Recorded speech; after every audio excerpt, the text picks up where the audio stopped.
My name is Seraphina, the Masked Lady. I was once human.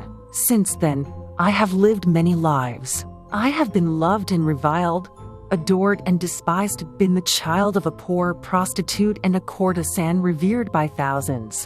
When I was a child, a stranger with no face offered me the ability to move between the worlds. Since then, my every death has led to a new life. I once had a true love. He was ripped away from me when I was murdered in the 18th century. I search for him still. In the meantime, I walk in the shadows behind the universe, visiting realms both exquisite and terrible and bringing back stories and rhymes to amaze the mind and enchant the ear. Through my YouTube channel, I send the stories out into the world, hoping that my true love will hear them and reply. Hoping, if he does not, that I will find in the other souls who listen kindred spirits to help ease the pain. What of you, stranger? Did you come here tonight seeking a mystery? Do you hunger for a spark of excitement, for the dark thrill of fear? Will you listen as my tales unfold, knowing that some may very well take on lives of their own? Consider, stranger, whether you have the courage to walk between the worlds with Seraphina, the Masked Lady. Good evening to you, my delicious darlings. How is tonight treating you? I have been enjoying a wonderful week. I decided to spend a few days by the water. Rather than facing a long journey, I traveled in my home country, enjoying its rivers, lakes, and even a man-made reservoir. Enjoying beautiful weather as I listened to the sounds of a rushing brook made me think about the seasons and how many beautiful poems have been inspired by the changing faces of the natural world. When I unlocked a volume of poetry dedicated to the subject, I knew I had to share it with you. Join me as we lose ourselves in 7 poems that mark the rhythms of the year. Do you have a favorite season? Perhaps by the end of this episode, you will.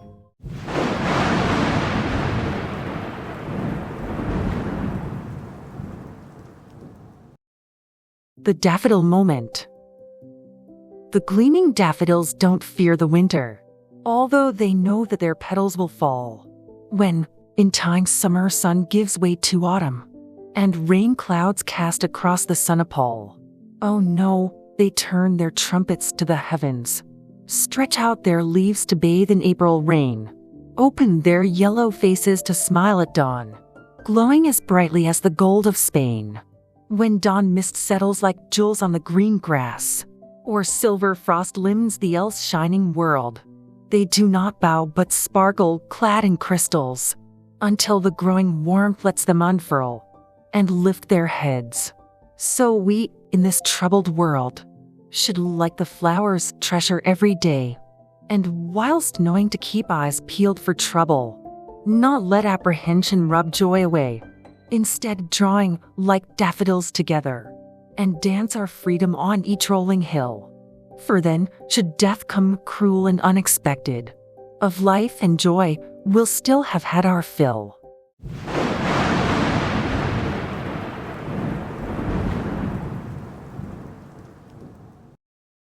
Spring destiny.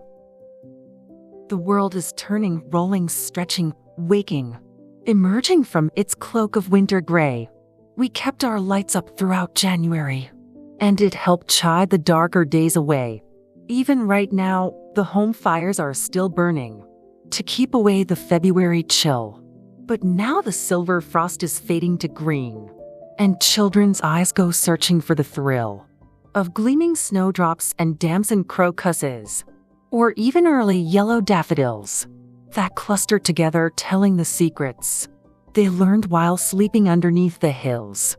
Some still see snowflakes twirling down in glory, while other places watch the new sunshine. Pine cone fires still sputter in fireplaces, but the fresh morning air is pure as wine. The grass and flowers teach us to be hopeful, for death holds no power over such as they. It seemed that winter had achieved victory by covering up all the world in gray, but the smothering fog was just a doorway to the beauty that now resplendent glows. The rain that rendered all the world despondent was only fuel for the new blooming rose. So must the world, though fraught with pain and sorrow, continue growing into full beauty. For only in the healing of former wounds can world, life, and heart be what they should be.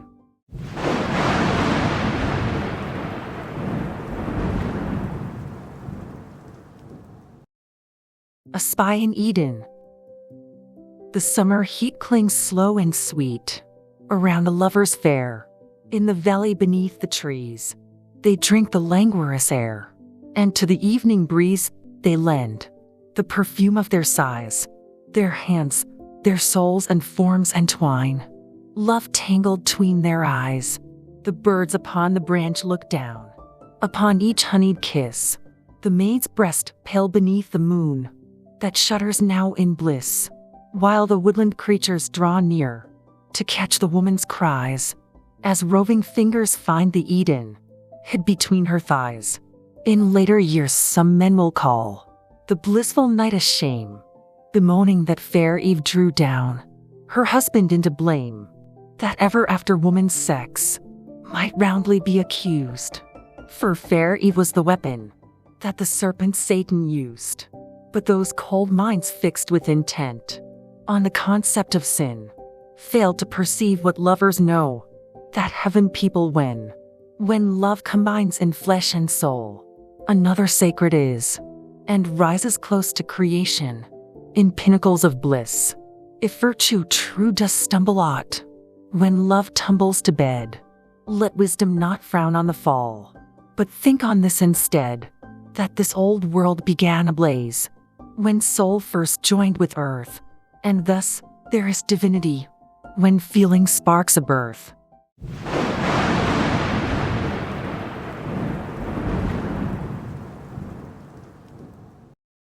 The June River. Once, in the hot month of June, I stopped beside a shady pool, where sleepy river wound its way beneath a bridge through homes of clay, until it found a wooded glen, in which it idled long, and then, bolstered and satisfied by rest, it carried on, replete and blessed.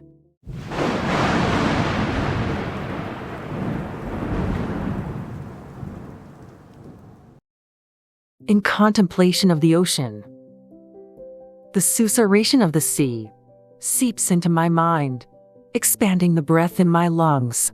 It makes me dream of leaping purple shoals, of silver fish and mermaids singing songs, to short-lived lovers who lean towards the waves to catch the lips of their cold, deadly darlings. The sea shushes as mildly as a mother cradling an infant to her breast.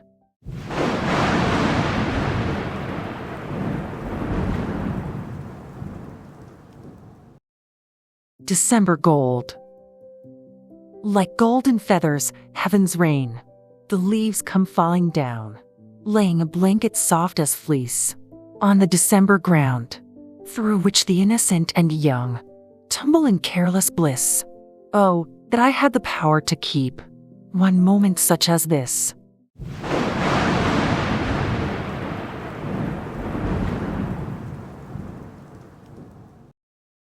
The ghost apple.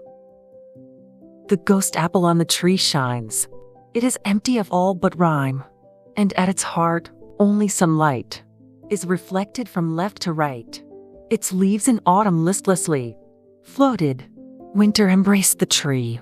On the cold ground, it bears fruit still, patented by naught but the chill. In April, its fruit will shine in glowing green or red.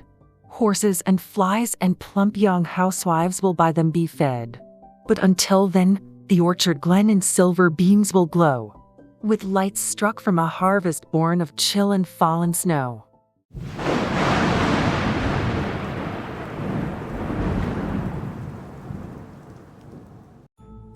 Well, my dear ones, what did you think of that? Have you ever seen a ghost apple? I know it sounds improbable, but they actually do exist. There is something beautiful in the fragility of ghost apples, exquisite in the moment but easily destroyed. The first time I saw one, I was transfixed. How about the other seasons? Did you feel a particular connection to one of them? I find beauty in every season, in the brightest hot day of summer and the white and silver sparkle of the coldest winter day. Let me know how you like today's poems, and if you have a moment, leave me a like and a comment. It is always wonderful to hear from my listeners. I am off to sit in my garden. I intend to listen to the birds sing and watch the glorious sunset. Be safe until I see you again, and remember to look for the beauty of the world wherever it can be found.